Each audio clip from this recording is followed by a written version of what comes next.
Welcome to our deep dive today. We're going to be exploring a book called A Message to Every Youth by Imām Abdullāh Azzām. Okay. Now, before we get started, I do want to let all our listeners know that this conversation is AI generated. So what you're about to listen to is going to give you a general overview of the book. That's right. But for a deeper understanding, you should always consult scholarly resources. Yeah. And not just rely on this conversation. Exactly. This is more like a friendly chat about the book to give you an idea of what it's about. Yeah, and to kind of get you started. Exactly. Okay, so A Message to Every Youth is a collection of lectures. Is that right? Yeah, that's right. And it seems to be like a lot of different topics. Yeah, it does. Okay, well, for simplicity's sake, we'll just call it the book from now on. Yeah, sounds good. So the book starts off with verses from the Quran. And I thought that was really interesting. Specifically, it talks about having taqwa and being truthful. Right. Can you kind of elaborate on what taqwa means? Because some of our listeners might not be familiar with the term. Sure, yeah. Taqwa is often translated as God consciousness. Yeah. But it's really about living with an awareness of Allah, striving to please him in all aspects of life. It's like having this internal compass guiding your thoughts, your actions, even your intentions. Oh, that's beautiful. Yeah. I love that. So the book sets this foundation of faith. Right. And then it brings in the teachings of al-Qayyim. Yeah. Who was a very renowned Islamic scholar. Yeah, one of the greats. Yeah. So why is his work included here? Well, you see, al-Qayyim, he was a master at distilling complex ideas into practical wisdom. And the book highlights 10 things that he considered useless matters. Useless in the sense that they don't contribute to our spiritual growth or benefit us in the hereafter. It's a stark reminder for us to evaluate our priorities and how we spend our time. Wow, that's so true. And, just hear you say that makes me want to go back and look at my own to-do list. Yeah. Like, what am I doing with my time? Exactly. So give us some examples. What are some of these useless matters that he talks about? Okay, so one that really stands out to me is knowledge without action.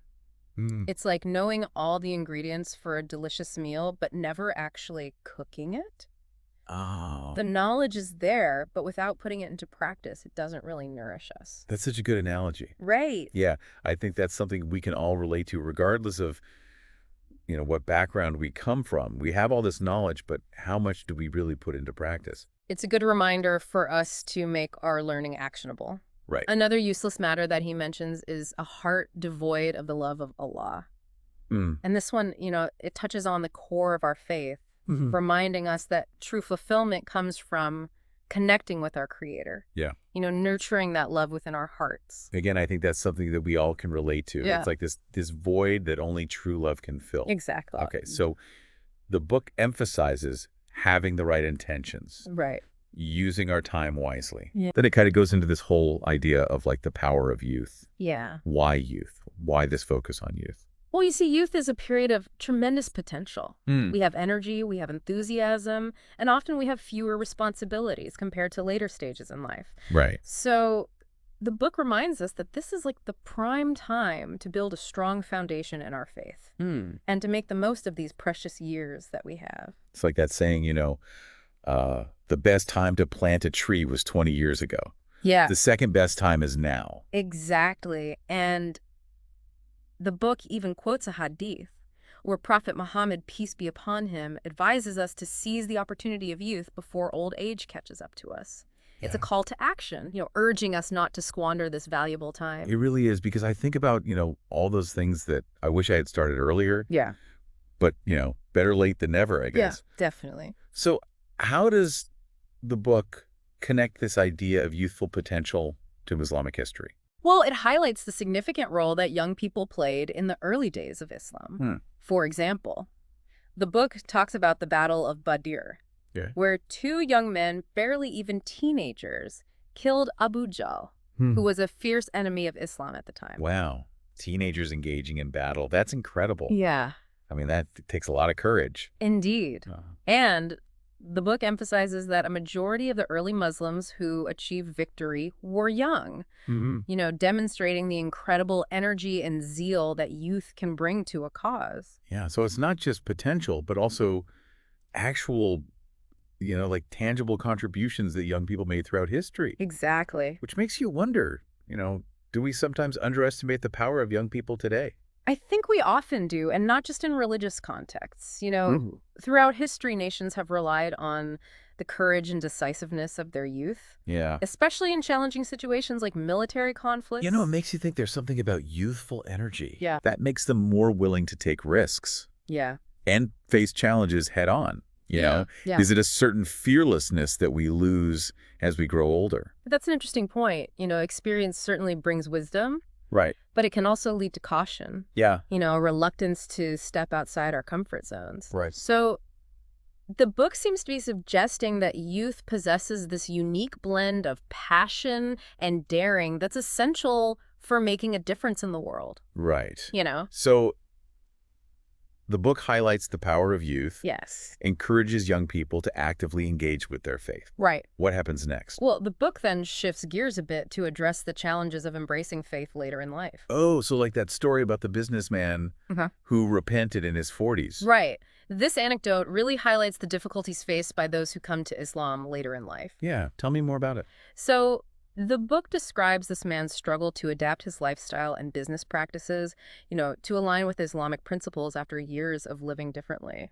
That story really resonates with me because I think it underscores how our early choices and our habits, they can have such a lasting impact on our lives. Yeah. And it makes me think about the potential consequences of delaying important decisions. Yeah, it's definitely a thought-provoking story. Yeah. While the book emphasizes that repentance is always possible regardless of age, it also acknowledges that the journey might be more challenging the longer we wait. You can think of it like learning a new language. Yeah. It's easier to become fluent when you're young, but it's still possible to achieve proficiency later in life, even if it requires more effort. That's a great analogy. So the book is highlighting both the advantages of embracing faith in our youth yes. and the potential difficulties of delaying that decision. Yeah. What message does it leave us with? The book kind of culminates in this powerful call to action, specifically directed at young people. It's not just about reflecting on these concepts. It's about putting them into practice, actively engaging with our faith and sharing it with others.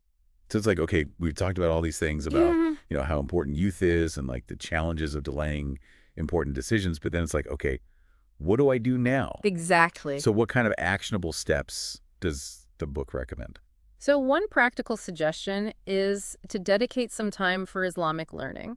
Okay. Even if it's just a small amount each day, Okay. For example, the book suggests reading half a juzes of the Quran daily. Okay. Which would allow someone to complete the entire Quran every 2 months. That's a pretty manageable goal. Yeah. Even for someone who's busy. Right. And I've always admired people who can, consistently read Quran. It takes a lot of discipline. It does. But the rewards must be incredible. Absolutely. Consistency is key.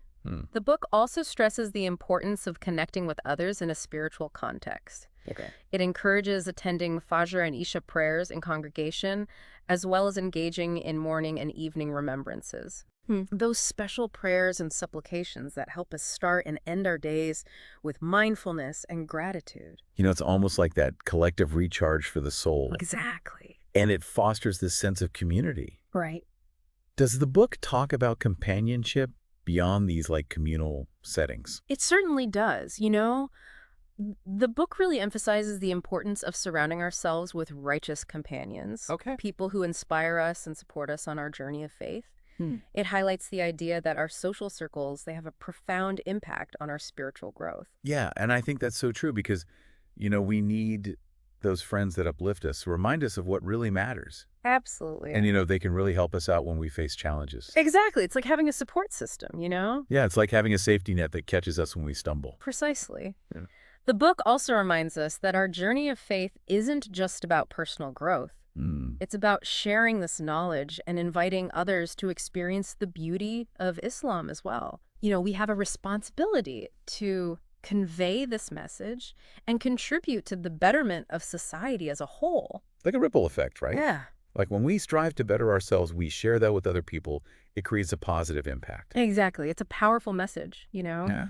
empowering us to become active participants in spreading goodness and making a positive difference in the world. So what stands out to you as the core message of the book? Well, to me, what really stood out was, this emphasis on recognizing the potential of youth. Right. Like this time in our lives, it's precious and it's fleeting and we should make the most of it. Right. By building a strong foundation for our faith, seeking knowledge, taking action, and surrounding ourselves with good people. Yes. It's a call to action to really embrace our faith and make a difference. Right. What about you? Would you agree with that? Yeah, I completely agree. The book's message, it really resonates, and it emphasizes, the unique opportunity that youth presents. It's a time to dive in, learn, grow, and contribute with that, sense of energy and purpose that's often unmatched in later stages of life. For you listening in right now, what's the biggest takeaway from all this? Yeah. What should you as a young person be thinking about after, going through this deep dive? Yeah, that's the key question, right? The book offers guidance and inspiration. Right. But ultimately, it's up to each individual to decide how they will apply these insights to their own life. It's a call to reflect on your priorities, your aspirations, and how you want to shape your journey, both in this world and the next. This has been such an insightful conversation. It has. Before we wrap up, I just want to remind everybody that this deep dive was AI generated, and it's intended to spark curiosity and provide a general overview.